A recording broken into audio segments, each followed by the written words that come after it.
You're about to see 23 car features that completely vanished.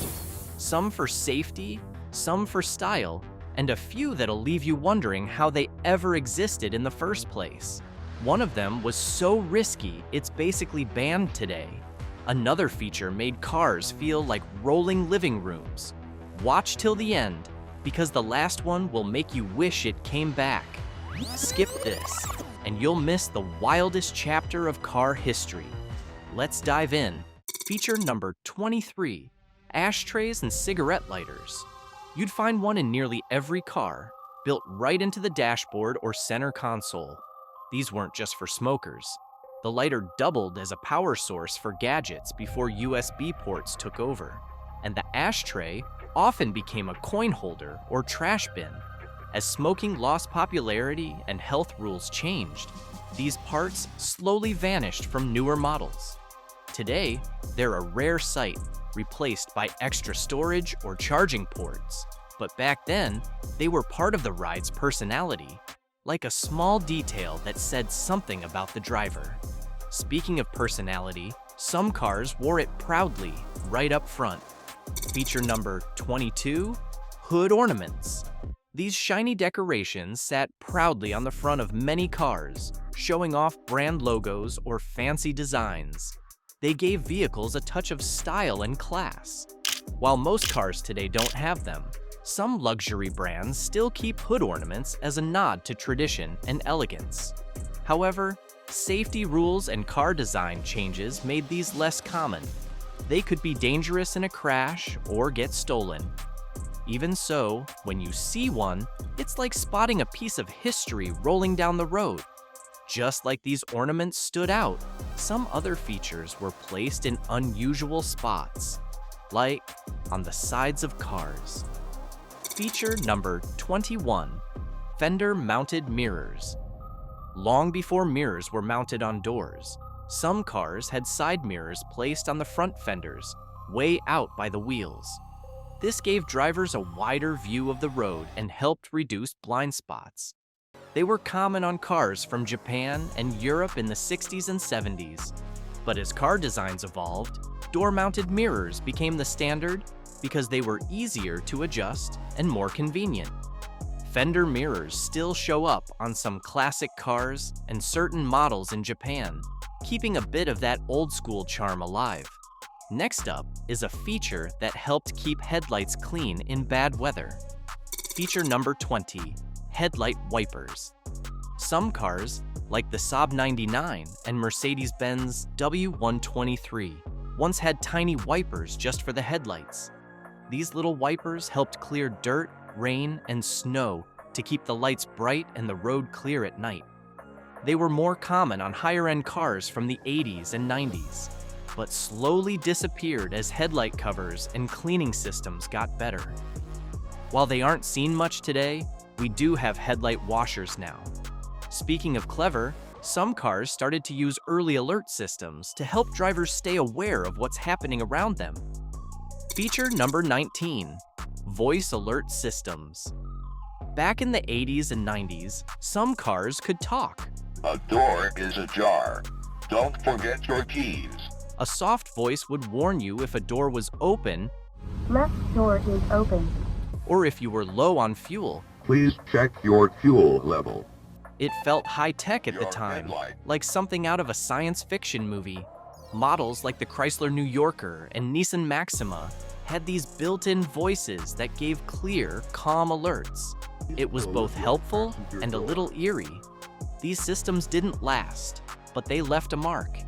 And just when drivers thought cars couldn't get more surprising, some even had a way to carry more people in a totally different way. Feature number 18, rear-facing third-row seats. Some wagons, like the Chevy 2 Nova wagon and the Plymouth Valiant, had a secret in the back, an extra row of seats that faced the rear window. It felt like a ride within a ride, where kids waved at drivers behind them or made funny faces. These flip-up seats turned road trips into something special. You weren't just going somewhere, you were part of the show. Safety rules later pushed them out, but for those who remember, they were unforgettable. And just like those seats that didn't fold into the floor, there was another feature that didn't move at all, even when you wanted it to. Feature number 17. Non-retracting seatbelts. They just sat there, limp, tangled, and waiting. Before today's smooth, self-retracting belts, you had to pull the strap across and clip it in yourself. Then remember to unbuckle and toss it aside so the next person doesn't trip. They'd twist, get caught in doors, or slide under seats. But back then, no one thought twice. It was part of getting in and going. And if you thought seatbelts were clunky, wait until you had to step on something down by your left foot just to light up the road ahead. Feature number 16. Floor-mounted high beam switch. You didn't flick your lights with your hand, your foot did the job. That little metal button on the floor near the clutch? Step on it and boom, high beams. It was clunky, sure, but there was something cool about it. Drivers learned to time the tap with just the right rhythm. No switches on the steering column, no flashing icons. Just one hidden stop, and the road lit up. It was a small move that made you feel in control. And speaking of control, what came next let you carry your entire music world in one neat little case. Feature number 15. CD players. Slide it in, wait for the whir, and your favorite track starts playing. That was the magic of CDs. You kept a binder full of discs in your glove box, carefully organized, or maybe just stacked in chaos. Scratches were the enemy, and heaven help you if the player skipped on a bumpy road. Coming to think of it, some young ones today wouldn't even understand how CDs worked. That alone makes a lot of us feel ancient. But before streaming took over, this was the ultimate upgrade. And just before this era faded, cars still had one more hands-on feature. Feature number 14. Manual choke cable. Before fuel injection, the manual choke cable was the driver's way to help the engine start on cold mornings. Pull it out to richen the fuel mixture, then push it back in once the engine warmed up. It took a bit of skill and attention. Too much choke and the car would stall. Too little and it wouldn't start right. This simple cable connected drivers directly to their engine's needs, a hands-on part of driving that's mostly gone now. As technology moved forward, car designs also embraced bold style choices that lit up the road in a whole new way. And if you're loving this trip down memory lane, hit that subscribe button. There's more forgotten car magic coming your way. You don't want to miss what's next. Feature number 13, pop-up headlights. These were the coolest car features of the 80s and 90s. You flip a switch and voila, your headlights rise up like robot eyes. Cars like the Corvette, Mazda RX-7, and even the DeLorean, yep, the Back to the Future car, made these famous. They looked sleek when down and futuristic when up. Every kid wanted a car toy with these, but why did they vanish?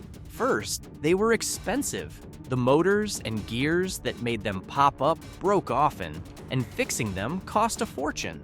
Second, safety rules changed. By the 2000s, laws required car designs to protect pedestrians in crashes. Pop-up headlights were too rigid and could hurt someone, so car makers couldn't make them soft enough to pass the rules. The last cars with pop-up headlights were the 2004 Chevrolet Corvette and the Lotus Esprit. After that, they were gone for good. Today, you'll only spot them in old movies or car shows. Ever owned a car with pop-ups? Type yes in the comments. I'm jealous. Feature number 12, manual window cranks. Before fancy buttons, you had to roll your windows down by hand. You'd crank them clockwise to open and counterclockwise to close. No electronics, no fuss. If your car battery died, no problem. You could still get fresh air. Cranks were cheap, durable, and never broke, unlike power window motors, which could leave you stuck in a rainstorm. By the 90s, power windows became a standard feature. People loved pressing a button instead of cranking. Even budget cars started ditching cranks by the 2000s. Now, they're almost extinct. You'll only find them in vintage cars or super cheap models. Some off-roaders still prefer manual cranks because electronics could fail in mud or water. Cranks just work. Up next is a feature that lets 3 people sit up front. Feature number 11, front bench seats. There was no center console, just a long sofa-like seat. Classic cars from the 50s to the 80s, like Chevrolets and Cadillacs, had these. Families loved them. Kids could pile in, couples could cozy up, and road trips felt like a group hangout. But still, they vanished for 2 big reasons: safety and design. Starting in the 90s, cars added airbags to the steering wheel and dashboard. A bench seat puts passengers too close to those spots in a crash. Plus, cars got smaller and sportier, favoring bucket seats with consoles for cup holders and gadgets. Now, bench seats are mostly in old trucks or vintage rides. Modern cars prioritize individual seats with side airbags and tech. Some luxury cars in the 60s even had reclining front benches. Fancy, right? Feature number 10, cassette players. Before streaming, before CDs, we had tapes. Slide in a cassette, press play, and boom, music, or static if the tape was worn out. Mixtapes ruled the 80s and 90s. You'd record songs off the radio, praying the DJ didn't talk over the intro. When going for road trips, you'd bring a shoebox of tapes. Beastie Boys, Whitney Houston, Nirvana, all on rotation. But the tapes were fragile, heat warped them, players ate them, and rewinding took forever. By the 2000s, CDs took over. No flipping tapes halfway through. Then, MP3s and Bluetooth erased CDs too. Today, cassette players are vintage quirks. You'll only find them in classic cars or hipster rides trying to look retro. Quick pit stop. If you're enjoying this trip down car memory lane, give it a thumbs up and subscribe for more car feature videos like this. Alright, let's keep rolling. Feature number 9, retractable car antennas. Remember those skinny metal rods that shot up when you turned on the radio? Back in the day, cars had these antennas to pick up AM/FM signals. Some were fully manual. You had to pull them up yourself. Others were motorized and automatically extended when you turned on the stereo. So, why did they disappear? First, they broke. A lot. A small bend or a failed motor meant no more radio signal. Snow, ice, and car washes didn't help either. Second, technology has changed. Modern cars use smaller built-in antennas. Those little shark fins on newer cars do a better job without sticking out. Satellite radio, Bluetooth, and streaming have also made old-school antennas less important. The last cars with retractable antennas disappeared in the early 2000s. Now, they're a rare sight. Feature number 8, carburetors. For decades, carburetors controlled how much fuel was mixed with air before entering the engine. Muscle cars, classic trucks, and even race cars relied on them. They were simple, mechanical, and easy to tune. But carburetors had flaws. They weren't fuel efficient, struggled in cold weather, and needed constant adjustments. As emissions rules tightened, automakers needed something cleaner and more precise, and that's how fuel injection came into play. By the 1980s, electronic fuel injection, EFI, started replacing carburetors. EFI delivered fuel more accurately, improved gas mileage, and reduced pollution. The US officially phased out carburetors in the early 1990s. The last American car with one was the 1994 Ford Crown Victoria. After that, EFI took over completely. Feature number 7, T-tops, Targa-style roofs. These were the perfect compromise between a hardtop and a convertible. Instead of a full removable roof, T-tops had 2 glass or metal panels over the driver and passenger seats. Pop them off, and you have an open-air ride without losing the car's structure. Pontiac, Chevrolet, and Nissan made T-tops famous in the 70s and 80s. The Trans Am, Camaro, and 300ZX all rocked this look. They gave drivers that wind-in-your-hair feeling while keeping the car's frame strong. But T-tops had problems. They leaked badly. Over time, the rubber seals wore out, letting in rain, wind, and noise. They were also a hassle to store. You had to take them off and find space in the trunk. By the 90s, car makers phased them out for sleeker, more reliable sunroofs and convertibles. The last major T-top car was the 2002 Camaro. Feature number 6, vent windows. These small triangular windows sat at the front of the driver and passenger side windows. They could be flipped open to let in fresh air, acting like built-in air vents. Before air conditioning was standard, this was the best way to cool down a hot car. Vent windows were everywhere from the 1930s to the 1980s. Pickup trucks, sedans, and even luxury cars had them. They provided great airflow without rolling down the main window, which helped on rainy days. Smokers also loved them because they let smoke out without blasting the cabin with the wind. They disappeared after air conditioning became standard. Once AC was common in cars, vent windows weren't needed. Plus, they created extra seams in the glass, which hurt aerodynamics and made cars less secure. By the late 90s, vent windows were gone. Feature number 5, car phones. Believe it or not, cars used to have phones. Long before smartphones, car phones were the ultimate status symbol. Business executives, celebrities, and even government officials had them. Mounted inside the car, they worked just like a home phone, except they used a radio signal to make calls. Car phones first appeared in the 1940s, but they didn't become popular until the 80s and 90s. Some were built into the center console, while others had a separate handset attached to a cord. They were bulky, expensive, and required a special service plan. Still, if you had a car phone, you were somebody. So, what happened? Cell phones took over. As mobile phones became smaller, cheaper, and more powerful, car phones became useless. By the early 2000s, they were gone. Today, hands-free Bluetooth and smartphone integration have completely replaced them.